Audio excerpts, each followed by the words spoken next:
महांगा विधायक बासभवन में अखंड महिमा मेला अहोरात्र अनुष्ठित होइछि।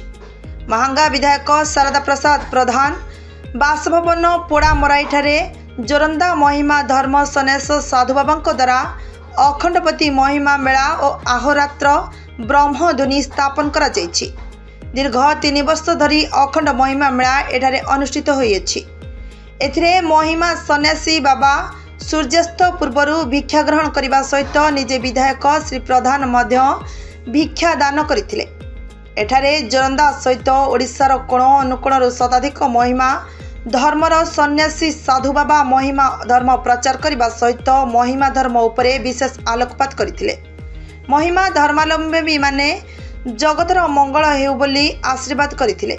यासह स्थानीय विधायक एवं तांको परिवार सहित सारा महांगा निर्वाचन मंडलीर उन्नति और मंगल कामना करथिले। महिमा अलेखंकर ठारू एक नूतन मंदिर निर्माण करबा पई साधुसंत माने विधायक को अनुरोध करथिले। एही महिमा मेला रे महांगार बहु भक्त और श्रद्धालु जोगदेई बाबांकर सानिध्य लाभ करथिले।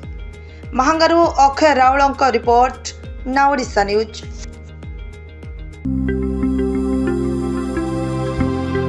लेटेस्ट न्यूज अपडेट पाई www.nowodisha.com को लॉगिन करंतु।